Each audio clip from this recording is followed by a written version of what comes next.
Class 12th में assignment 5 जो है आ चुका है और आज हम केमिस्ट्री के असाइनमेंट के आंसर्स को देखेंगे। फर्स्ट क्वेश्चन का है CX पाबंद की प्रकृति को समझाइए। ठीक है, तो आप चाहे तो आंसर को स्क्रीनशॉट कर ले या तो फिर वीडियो को पॉज करके लिख सकते हैं। इतना है इसका आंसर। ठीक है, इतना। दूसरा आंसर देखते हैं। पहला का ही वर्ब बोला गया है, खराश प्रभाव या एंटी मार्गोनी ग्राफ क्या है, तो इसको बताना है। तो इसका आंसर ये है कि पेरोक्साइड की उपस्थिति में हाइड्रोजन हैलाइड का योग मार्कोनी ग्राफ के नियम के विपरीत होता है, जिसमें हाइड्रोजन हैलाइड का ऋणात्मक भाग द्विबंध के उस कार्बन से जुड़ता है जिसमें हाइड्रोजन परमाणु की संख्या अधिक होती है। ठीक है, अतः इसे पेरोक्साइड प्रभाव या खराश प्रभाव भी कहते हैं। यहाँ पे फिर ये वाला प्रोडक्ट जो है बनेगा।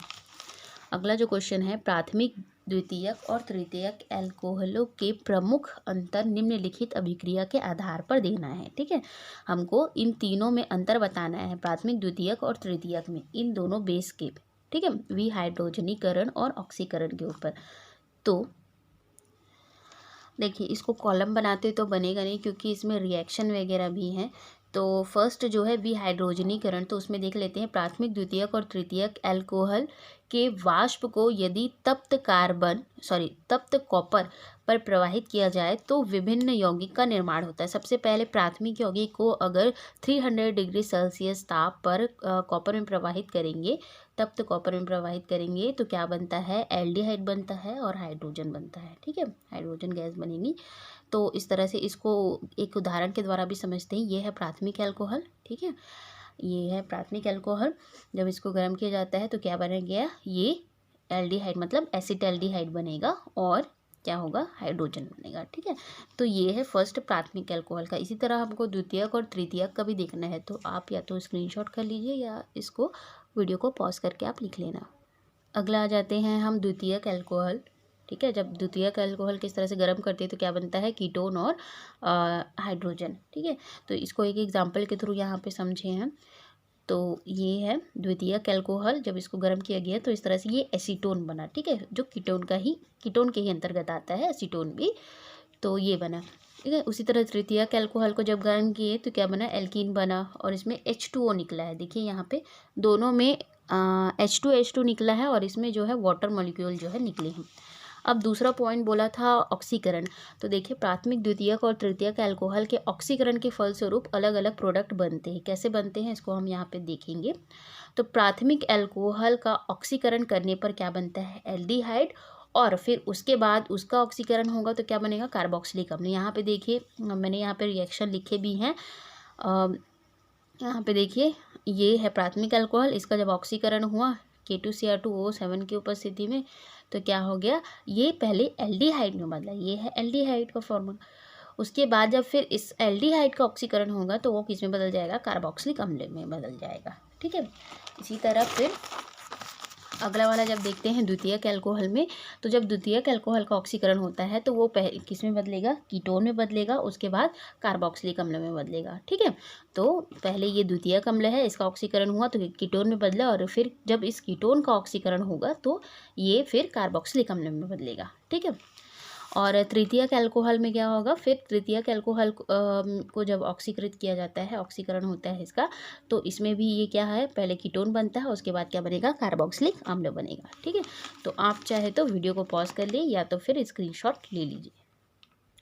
उसके बाद क्वेश्चन नंबर 3 है, क्वेश्चन नंबर 3 जो है उसका विलियमसन की अविरल इथरीकरण विधि का केवल समीकरण बताइए बोला है। ठीक है, तो इस तरह से जब सोडियम एल्कोक्साइड के साथ किसी एल्किल हैलाइड को क्या किया जाता है, गर्म किया जाता है या उसके साथ रिएक्शन कराया जाता है तो क्या प्राप्त होता है, हमको ईथर प्राप्त होता है और क्या बनता है, सोडियम हैलाइड बनता है। ठीक है, तो इस तरह से फिर मैंने यहाँ पे एक रिएक्शन यहाँ पे लिखा है, तो आपको केवल समीकरण लिखना है। तो इस तरह से समीकरण हो जाएगा, क्या बनेगा, डाईएथिल ईथर बनेगा। आप यहाँ पे R की जगह पे CH3 भी रख सकते हो, R की जगह पे आप C2H5 भी रख सकते हो। मैंने यहाँ पे R की जगह पे C2H5 लिया है। ठीक है, दूसरा जो है, तो आप आंसर को स्क्रीनशॉट कर लीजिए। दूसरा जो है, कार्बोक्सिलिक अम्ल की अम्लीय स्वभाव की व्याख्या करनी है हमको। तो कार्बोक्सिलिक अम्ल प्रकृति में अम्लीय गुण प्रदर्शित करते हैं जो जलीय अम्ल में हाइड्रोजन परमाणु को आयन या प्रोटॉन के रूप में देता है। ठीक है, सॉरी, जलीय माध्यम में।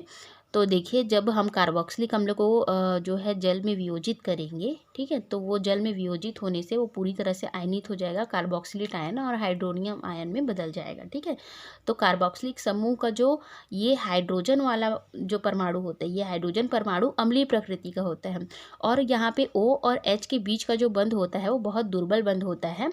इसलिए जब कार्बोक्सिलिक अम्ल को पानी के साथ घोला जाता है या फिर पानी में मिलाया जाता है तो क्या होता है, वो ईजिली क्या बना लेता है, कार्बोक्सिलेट आयन देता है, और इसके कारण क्या होता है, वो अम्लीय स्वभाव प्रदर्शित करता है। ठीक है, तो आप आंसर को देख लीजिए, पॉज कर लीजिए या स्क्रीनशॉट कर लीजिए।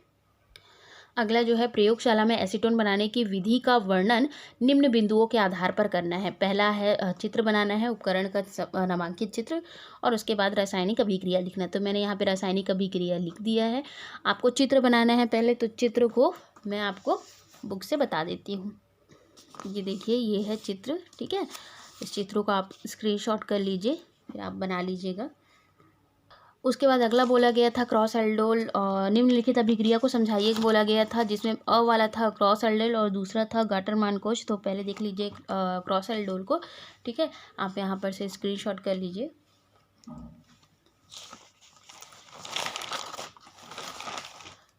और दूसरा देखिए, यहाँ गाटरमान कोच है, गाटरमान कोच अभिक्रिया, तो इसको भी आप स्क्रीनशॉट कर लीजिए।